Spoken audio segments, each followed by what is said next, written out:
Welcome to the series introduction, part 3. Welcome to the last of the 3-part video summaries of the Cat Who book series. If you missed the other parts, please start in the first part. Also, please do a triple click for me. The first click or finger tap is to like this video. The second is to click or tap on the subscribe button.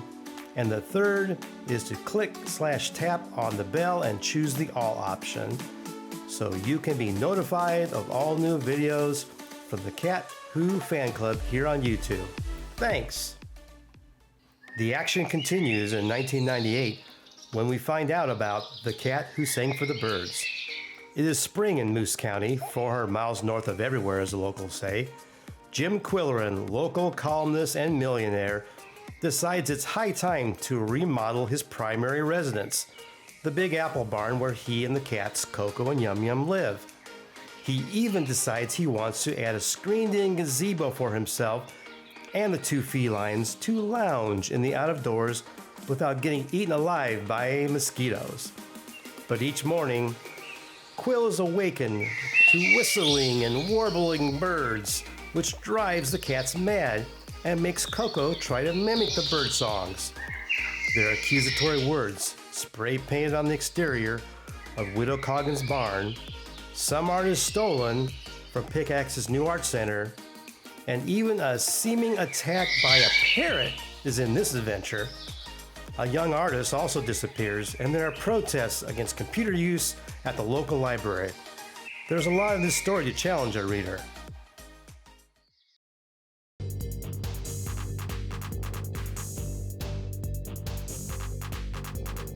At the eve of the new millennium in 1999, Lilian Jackson Braun presents us with The Cat Who Saw Stars.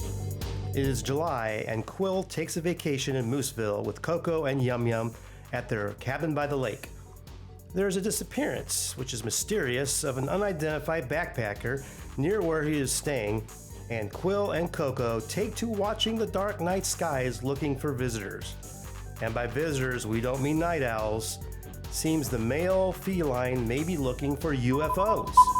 A knitting craze hits Moose County, and there are overly detailed plans for this year's 4th of July parade that Quillerin finds himself being dragged into. Another very enjoyable story.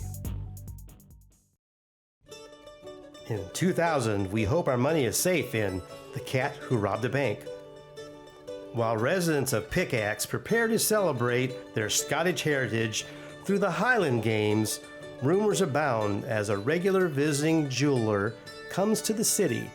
The man is known for his romancing ways with the local women and his cash-only jewelry sales policy.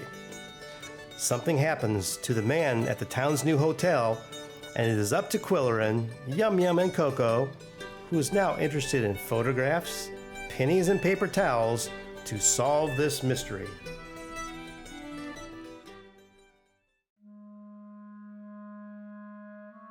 Something stinks in 2001's The Cat Who Smelled a Rat. The year turns out to be very dry, and there are grave concerns about wildfires during the drought. The locals are hoping and praying for the big one, which is the annual snowstorm, to bring much-needed moisture to the area. A citizens' fire watch is formed, and Quillerin thinks it is arson when fires at local mine sites start popping up around the county. He also thinks an accident at the Big B mine is murder. Coco's scrutiny of some antique objects lends clues to the crimes.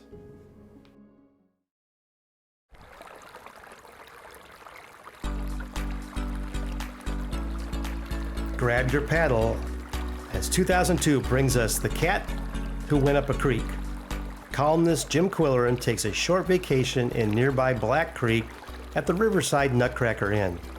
Though the space is small, the cats enjoy watching squirrels through the window, and Quill works on his next book, Tall and Short Tales, Moose County Legends, which will be the next book actually published by Lilian Jackson Braun. Gold nuggets are found on a body floating down the creek of a man who is believed to have been a guest at the inn. Was the man illegally paying for gold in the Black Forest Conservancy? Will Quill, Coco, and Yum Yum figure out what is going on here? Read the story to find out. 2002 also brings us a second work in the Cat Who universe with a story from the main character, Jim Quillerin himself, in Short and Tall Tales, Moose County Legends. The man is a good listener and had pounded out a new book on his old electric typewriter as he gathered up local folk tales to share with eager readers. These tales are both short and supposedly true. How embellished the stories are will be up to the reader to discern. Many of the descendants of the area's pioneers were ready to tell all in this collection. The Cat Who Brought Down the House comes the next year in 2003. A native of Moose County, Thelma Thackeray, is returning to die, or so she says. She wants to have some fun before she passes on. She brings with her some prized Amazon parrots, and one of them is kidnapped. The 82-year-old lady has fame and fortune and wants to turn a vacant opera house downtown into a film club. Some after-hours illegal activities ensue at the old opera house. Something happens to her twin brother, which has Quill suspicious. Coco takes to the stage to help and ends up bringing down the house.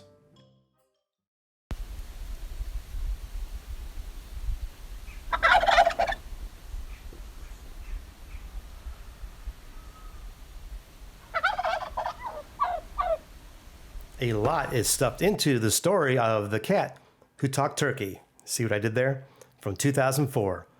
Wild turkeys return to Pickaxe after having been unseen for years. There is a new bookstore breaking ground in Pickaxe, and the town of Burr, the coolest spot in the county, is about to celebrate its bicentennial. And valuable miniature porcelain shoes are stolen. A man is shot in the woods on Quillerin's property, and we hear Coco's death howl. Quill creates a new one-man show called The Great Storm, and Coco insists that Quill read him a book that the man can't stand. See? I told you there was a lot stuffed into this story. 2004 brings us the second book of the year from Lilian Jackson Braun with an interesting collection called The Private Life of the Cat Who. The full name of the book is The Private Life of the Cat Who, Tales of Coco and Yum Yum, from the Journals of James McIntosh Quillerin. That's a mouthful. If you love the cats, you will love this book. In it, we learn about such things as Coco's howling, Yum Yum shrieking, the cat with 60 whiskers instead of the normal 48, Yum Yum and her crime sprees. She's not called Yum Yum the Paw for nothing, you know, and 18 other awesome tales. This is a great book for fans of the cats in the Cat Who series.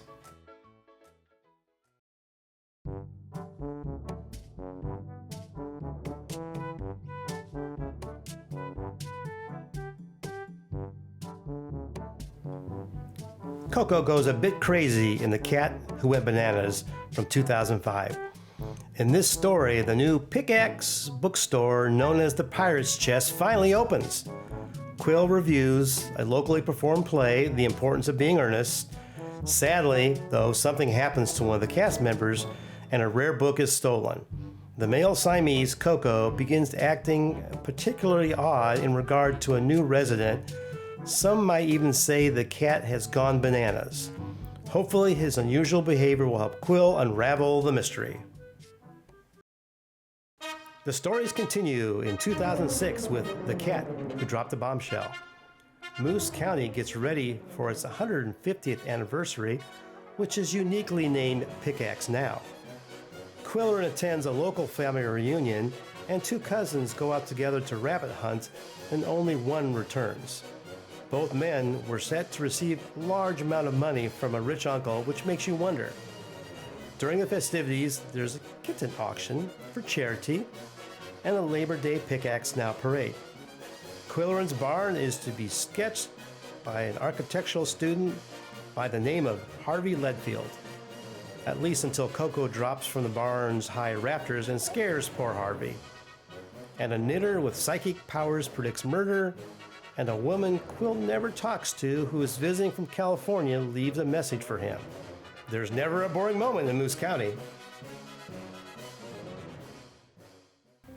The final officially released story in the series came out in 2007, where Quill counts and discovers the cat who had 60 whiskers. Polly Duncan, Quill's main love interest in the series, suddenly takes a library job in Paris, France, without even saying goodbye to the man she loves or even her beloved cats, it seems. To many, this is a very unusual story and has gotten a lot of online comments over the years. There's a fire at the site of the new senior center, and a young woman dies from a mysterious bee sting. The counting of Coco's whiskers returns to this story, and Quill's favorite residence, his big converted apple barn, is also set ablaze. There are many questions that arise in this tale, with some answers given, and some seemingly saved for later stories.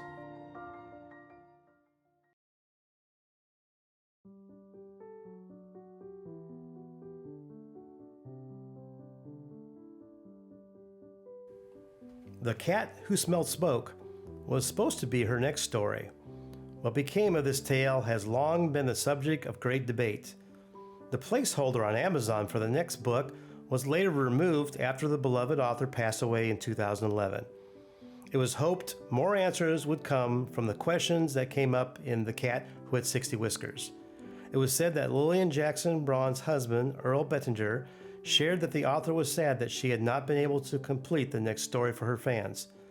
Currently, it is unknown if there is a partial manuscript for The Cat Who Smelled Smoke. There have been online fan attempts to continue the stories over the years, including some short stories and one known full story, reportedly over 100,000 words, that is in the final stage of completion at the recording of this video in the spring of 2022. More on that in future videos. Thanks for watching. Two things in close. One is the sources for these summaries were many. They include the actual dust jackets and inside flaps and many of the stories that I actually own myself.